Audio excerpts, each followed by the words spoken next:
la période que nous traversons, si incertaine, formuler des vœux de réussite et d'épanouissement personnel et professionnel peut sembler déplacé.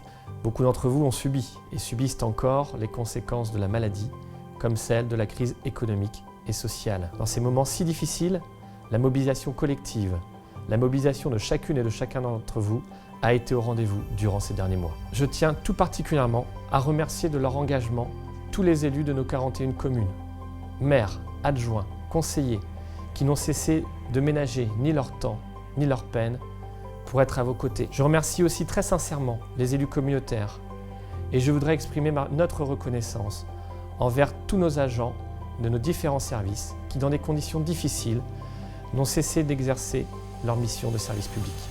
Malheureusement, les difficultés vont perdurer, nous le savons bien. Notre mobilisation, elle aussi, sera de tous les instants, car c'est justement dans ces moments-là qu'il nous faut exprimer notre confiance vers l'avenir. Construire cet avenir, c'est le rôle pour lequel nous avons constitué notre communauté de communes. C'est bien notre solidarité, celle des communes et de leurs habitants, qui a permis, face à la Covid, par exemple, de mettre en œuvre des dispositifs en faveur des entreprises ou encore, avec le CIAS, d'accompagner de façon très pratique les plus fragiles d'entre nous. C'est ce même état d'esprit qui va nous guider en 2021 dans la mise en œuvre de nos actions sur l'ensemble du territoire communautaire. Tout d'abord car c'est notre rôle d'élu, mais aussi la condition pour préserver et développer l'emploi. Notre priorité sera de poursuivre inlassablement nos efforts en faveur du développement économique, de l'accompagnement de ceux qui entreprennent, quel que soit le secteur d'activité et la dimension de leur projet. Nous sommes d'ores et déjà parmi les territoires bretons les plus attractifs, y compris grâce à une fiscalité modérée. Il nous faut continuer dans cette direction. Développement économique et attractivité de notre territoire doivent être nos maîtres mots. Nous aurons à valoriser davantage encore nos atouts touristiques.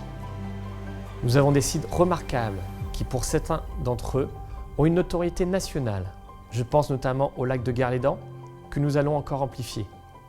Nous avons aussi, et j'y attache une grande importance, une multitude de lieux patrimoniaux que nous allons valoriser via un guide conférencier qui permettra à nos visiteurs de découvrir la richesse de toutes nos communes. Les grands événements prévus cette année, en particulier en matière sportive, comme le Tour de Bretagne cycliste et le Tour de France, vont également contribuer au rayonnement de notre territoire. Et 2021 fera de notre territoire un des hauts lieux du cyclisme français, puisque si tout se passe bien, le chantier du Vélodrome sera engagé en fin d'année. L'autre domaine prioritaire dans lequel nous allons poursuivre et renforcer notre action est celui des solidarités, de la petite enfance à la dépendance. Notre communauté est reconnue au niveau régional pour la qualité de ce que nous faisons. C'est un domaine dans lequel l'apport de l'intercommunalité est décisif en lien avec les communes. Le rôle de la communauté de communes n'est pas de se substituer aux communes.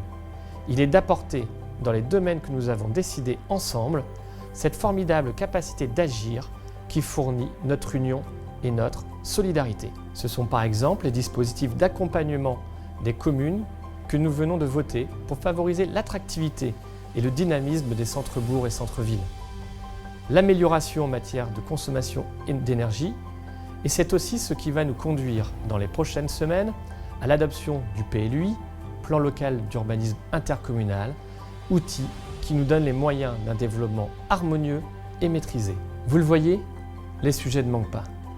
Malgré la crise, et parce qu'il y a la crise, nous agissons. Mais notre action n'est rien sans la vôtre. Alors merci.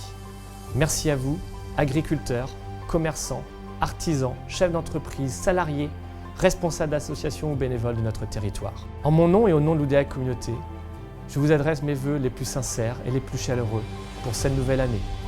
Prenez soin de vous et belle année 2021.